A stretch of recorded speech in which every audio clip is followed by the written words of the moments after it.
Сапар Исаковдун айынан жабылып турган тарых музейи ачылды. Эми көп жыл чуу жыгарып турган музейди көрүүгө барса болот. Бишкекте 5 жыл бою жабык турган улуттук тарых музейи ачылды. Расмий ачылыш эми театрлаштырылган иш-чара менен коштолду. Алгачкы 10 күндө кирүү акысыз жаңыланган музейге байыркы таш доорунан баштап Кыргызстандын эгемендик алганга чейинки тарыхын чагылдырган эстеликтердин түп нускаларына коюлган. Немис адистери аларды заманбап технологияда жасалгалап, экспонаттар мультимедиалык жабдууларга туташкан. 2016-жылы оңдоо иштерине байланыштуу жабылган музей коррупцияга байланыштуу, талаштуу жагдайлардын улам жана сот иштерине байланыштуу ушул күнгө чейин ачылбай турган. Тарых музейди оңдогон германиялык компанияга Кыргызстан 225 000 евро карыз. Карызды мамлекет төлөп бермейинче музей ачылбайт деп билдиришкен.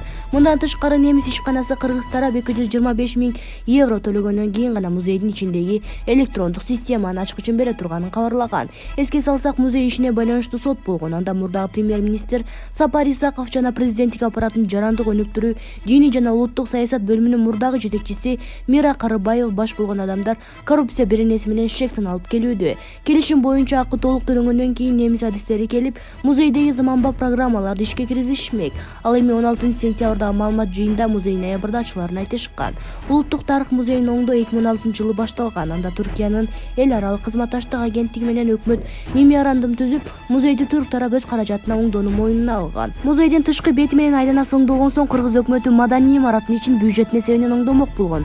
Бул үчүн бийлик 1,5 миллиард сомдон ашык каражат бөлгөн. Музейди оңдоо 2 баскыч менен жүргөн. Биринчи этапта имараттын аймагындагы гранит такталар алмаштырылып, жарык берүү жаңыртылган. Экинчи этапта ичиндеги экспозициялык жабдуулар жаңыртылып, дизайн өзгөртүлгөн. Оңдоо иштеринен кийин аны жүргүзгөн тараптарга кылмыш иши козголуп, 2020-жылы 9-июнда Бишкектин 1-май райондук соту мурдагы премьер-министр Сапар Исаковду 18 жылга камап, 247 миллион 650 миң 281 сом айыпка жыккан. Бул иште шектелген. Президенттик аппараттын жарандык өнүктүрүү, диний жана улуттук саясат бөлүмүнүн мурдагы жетекчиси Мира Карыбаева соттолуп, жазык кодексинин 320-беренесинин кызмат абалынан кыянаттык пайдалануу негизинде күнөөлүү деп табылып, 260 миң сом айыпка жыгылган. Аталган музей 1926-жылы Кыргызстандын борбордук музейи катары Михаил Васильевич Фрунзенин ата-энесинин мурдагы үйүндө негизделген. Уюштуруучусу жана алгачкы директору этнограф Саул Менделеевич Амрамзон болгон. Бирок кийин бул музей 5 жыл жабылып турду, дейт Азизбек Килдибеков, Булак Назар Ньюс KG. Эл чындыкты билсин.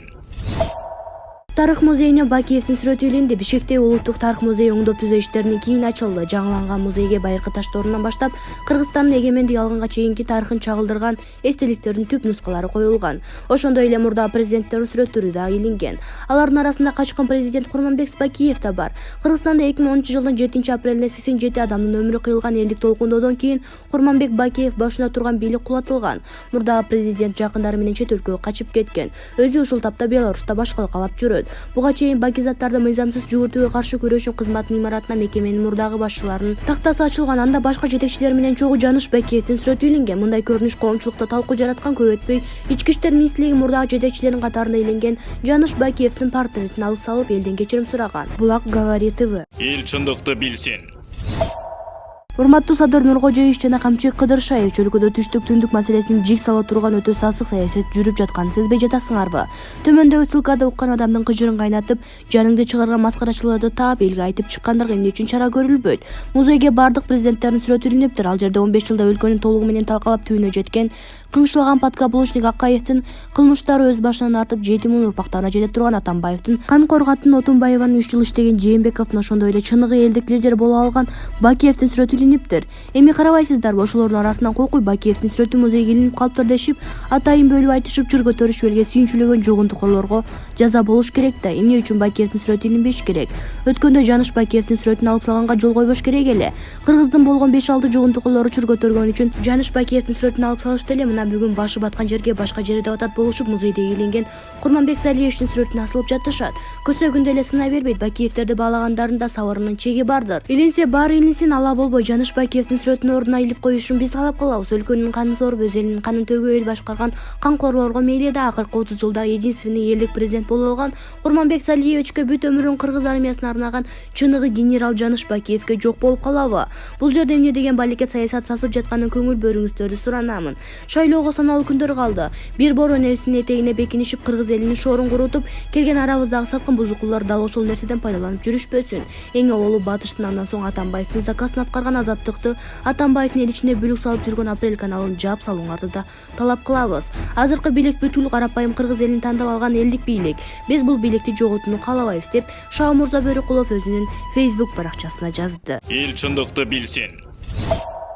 Башкы прокурор Садыр Жапаровдон 2 күн мурун кармалган кызматкер үчүн кечирим сурады. Башкы прокурор Курманкул Зулушев 2 күн мурун кармалган прокурордун орун басарынын иши үчүн президент Садыр Жапаровдон кечирим сурады. Майрамдын астында ушундай окуя болгон үчүн кечирим сурайм, деди Зулушев. Бүгүн 20 ноябрь прокуратура кызматкерлеринин кесиптик майрамы. Булак super.kg. Эл чындыкты билсин. Прокурорлордун маянасы көтөрө турганын айтылды. Кыргызстандын президенти Садыр Жапаров прокуратура кызматкерлеринин айлыгын көтөрүү боюнча жарлык даярдалып жатканын айтты.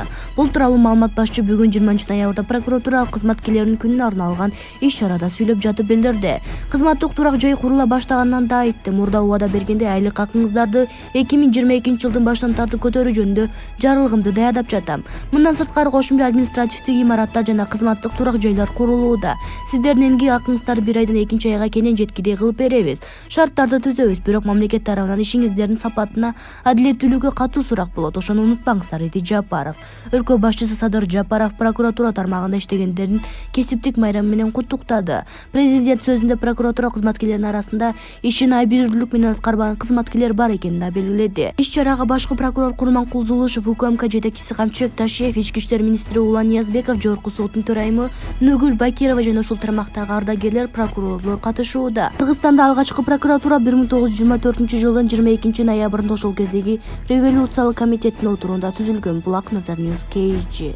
Эл чындыкты билсин. Бишкек газдын бригадалары газ көбүрөөк жыттаган жердин баарын текшерди. Газпром Кыргызстан ишканасынын маалымат кызматы Бишкек газ филиалынын авариялык кызматтары Бишкекте газдын жыты чыгып жатат деген жерлерди атайын жабдуу менен карап чыгышканын билдирди. Ага ылайык текшерилген жерлердеги абадан метандан изи табылган эмес. Буга чейин Бишкек сегодня телеграм каналында газдын жыты суунун аймагында Чүй проспекти менен Курмайжан Даткай көчөсүнүн кесилишкен жеринде да сезилип жатканын жазышкан. Саат 8:30 Чыгыш Бешкичи районундагы арыздануулар боюнча тийиштүү мекеме жооп берди. Маалым болгондой, бригадалар аталган райондогу газ түтүктөрү менен кудуктарды бир нече жолу текшерип чыгышкан. Эч нерсе табылган эмес. Свердлов райондук администрациясы Газпром Кыргызстан ишканасын билдирүү жөнөткөнүн кабарлады. Акимчилик дагы кырдаалды түшүндүрүүгө аракет кылып жатканы маалым болду.